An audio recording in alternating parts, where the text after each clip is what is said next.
Thus have I heard, at one time the Bhagwan was staying at Shrivasti at Jetavana Anandapandata's grove, together with a great assembly of bhikshus, 12,500 bhikshus, who were well known for their higher knowledges, elders, great Shravakas, and all arhats.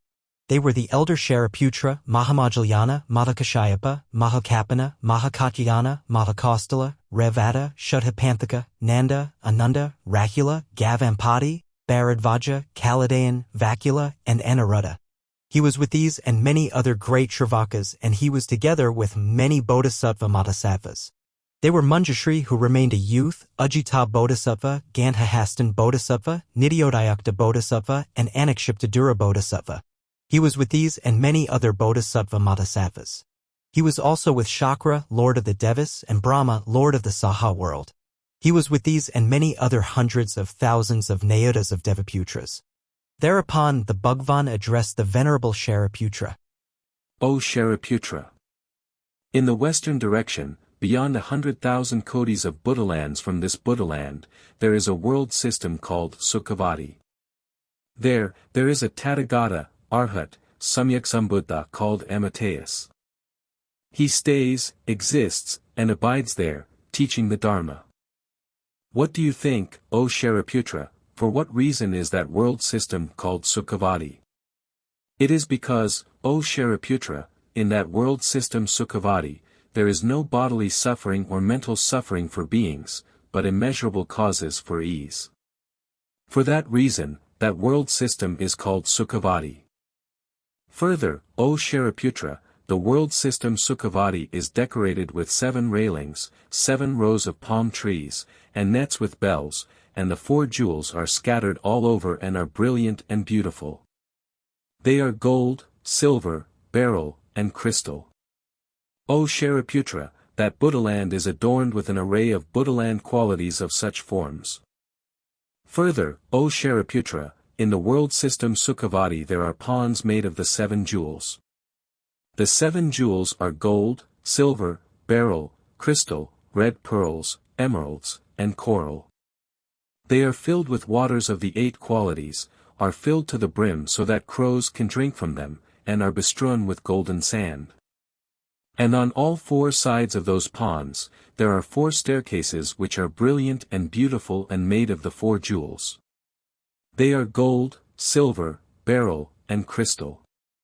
And all around those ponds, jewel trees are growing which are brilliant and beautiful and made of the 7 jewels. The 7 jewels are gold, silver, beryl, crystal, red pearls, emeralds, and coral. And in those ponds, there are lotuses growing which are blue, blue in color, blue in light, and blue in appearance, yellow, yellow in color, yellow in light, and yellow in appearance, red, red in color, red in light, and red in appearance, white, white in color, white in light, and white in appearance, multicolored, multicolored in color, multicolored in light, and multicolored in appearance. They are as big in circumference as cartwheels.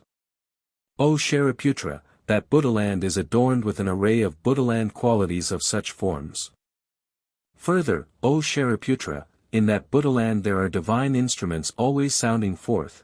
The great earth is golden in color and delightful, and there in that Buddhaland, 3 times a night and 3 times a day a divine rain of flowers rains down with divine Mandarava flowers. The beings who arise there, having gone to other world systems to pay homage to 100,000 kodis of Buddhas before their morning meal, and having showered down a rain of 100,000 kodis of flowers on every single Tathagata, again return to that world system for their daily rest. O Shariputra, that Buddhaland is adorned with an array of Buddhaland qualities of such forms.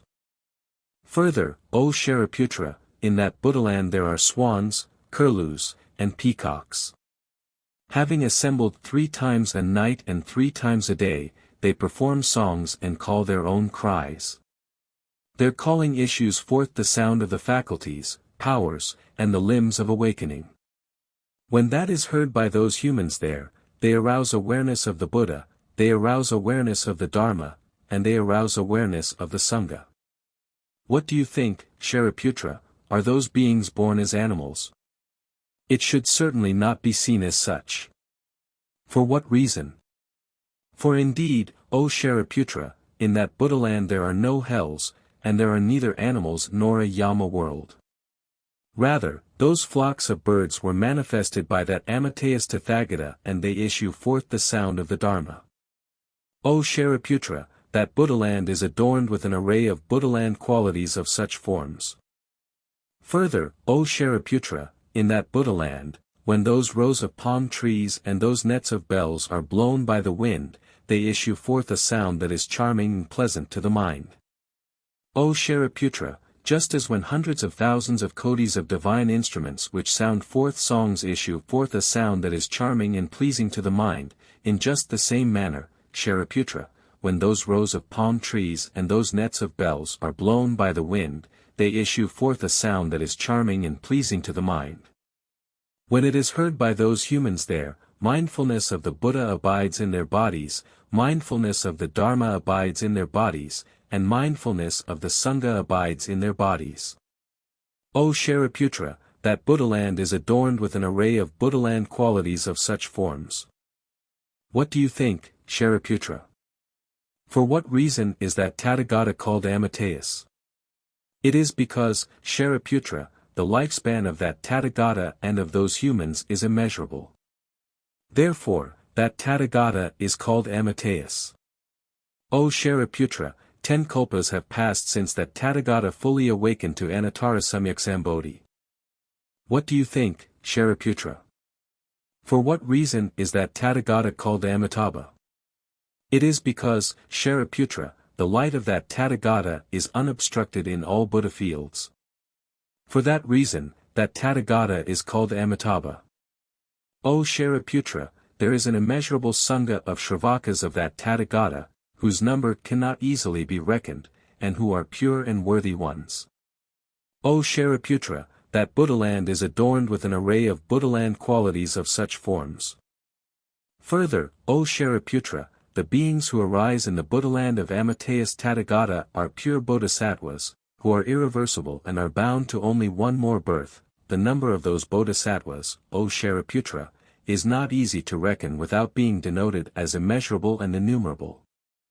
Moreover, O Shariputra, beings should make vows towards that Buddhaland. Why? Because, indeed, they come together with good people of such forms. O Shariputra, beings do not arise in the Buddhaland of Amitayus Tathagata by insignificant wholesome roots. O Shariputra, whichever son of good family or daughter of good family, will hear the name of that Bhagwan, Amitayus Tathagata, and having heard it will think of it, or will think of it with a mind that is undistracted for 1 night, or 2 nights, or 3 nights, or 4 nights, or 5 nights, or 6 nights, or 7 nights, when that son of good family or daughter of good family will die, at their time of death, that Amitayus Tathagata, surrounded by a Sangha of Shravakas and headed by a chain of bodhisattvas will stand before them and they will die with an undisturbed mind.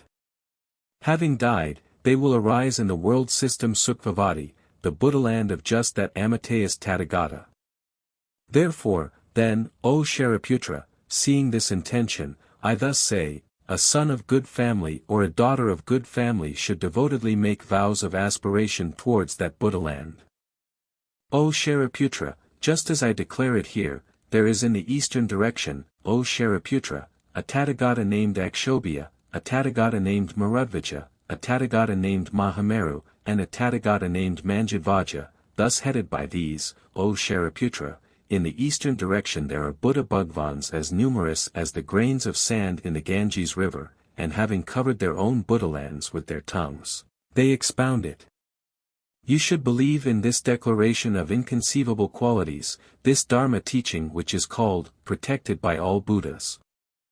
Thus, there is in the southern direction a Tathagata named Chandrasurya Pradipa, a Tathagata named Yashaprabha, a Tathagata named Mahar Chi Skanda, a Tathagata named Marapradipa, and a Tathagata named Anantavirya, thus headed by these, O Shariputra. In the southern direction there are Buddha Bhagavans as numerous as the grains of sand in the Ganges river, and having covered their own Buddhalands with their tongues, they expound it. You should believe in this declaration of inconceivable qualities, this Dharma teaching which is called, protected by all Buddhas. Thus, there is in the western direction a Tathagata named Amitayus, a Tathagata named Amitaskanda, a Tathagata named Amitadvaja, a Tathagata named Mahaprabha, a Tathagata named Maharatnaketu, and a Tathagata named Shuddharashmiprabha. Thus headed by these, O Shariputra, in the western direction there are Buddha Bhagavans as numerous as the grains of sand in the Ganges river, and having covered their own Buddha lands with their tongues, they expound it. You should believe in this declaration of inconceivable qualities, this Dharma teaching which is called, protected by all Buddhas.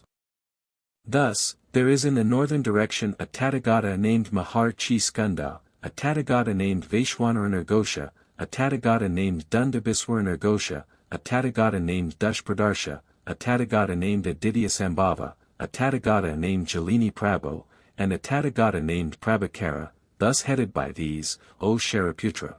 In the northern direction there are Buddha Bhagavans as numerous as the grains of sand in the Ganges river, and having covered their own Buddha lands with their tongues, they expound it. You should believe in this declaration of inconceivable qualities, this Dharma teaching which is called, protected by all Buddhas. Thus, there is in the Nadir direction a Tathagata named Yasha, a Tathagata named Yashaprabhasa, a Tathagata named Dharma, a Tathagata named Dharmadhara, and a Tathagata named Dharmadvaja, thus headed by these, O Shariputra. In the Nadir direction there are Buddha Bhagavans as numerous as the grains of sand in the Ganges river, and having covered their own Buddha lands with their tongues, they expound it. You should believe in this declaration of inconceivable qualities, this Dharma teaching which is called, protected by all Buddhas. Thus, there is in the zenith direction a Tathagata named Brahmaghosha, a Tathagata named Nakshatra Raja, a Tathagata named Indrakatad Vajra Raja, a Tathagata named Gandatama, a Tathagata named Ganda Prabhasa, a Tathagata named Mahar Chi Skanda, a Tathagata named Ratna Kuzuma Sampashpita Gatra, a Tathagata named Salendra Raja, a Tathagata named Ratnat Pala Shrir Nama, a Tathagata named Sarvarta Darshin, and a Tathagata named Sumara Kulpa, thus headed by these, O Shariputra, in the zenith direction there are Buddha Bhagavans as numerous as the grains of sand in the Ganges river, and having covered their own Buddha lands with their tongues, they expound it. You should believe in this declaration of inconceivable qualities, this Dharma teaching which is called, protected by all Buddhas. What do you think, O Shariputra? Why is this Dharma teaching called, protected by all Buddhas? O Shariputra, those sons of good family or daughters of good family who will hear the name of this Dharma teaching or who will bear the name of those Buddha Bhagavans will all be protected by those Buddhas, and they will be non-retrogressing from Anuttara Samyak Sambodhi. Therefore, then, O Shariputra, you should have faith and you should not doubt me and those Buddha Bhagavans. O Shariputra, whichever sons of good family or daughters of good family will make a vow of aspiration towards the Buddha land of that Buddha, or who has made it, or who is making it, they will all be non-retrogressing from Anuttara Samyak Sambodhi, and they will arise in that Buddha land, or have arisen, or are arising. Therefore, then, O Shariputra, faithful sons of good family or daughters of good family should arouse the vow of aspiration towards that Buddha land. Therefore, then, O Shariputra, just as I thus declare the inconceivable qualities of those Buddha Bhagavans, even so, O Shariputra, do those Buddha Bhagavans also thus declare my inconceivable qualities. The Bhagavan Shakyamuni, the Lord of the Shakyas, has done that which is most difficult to do.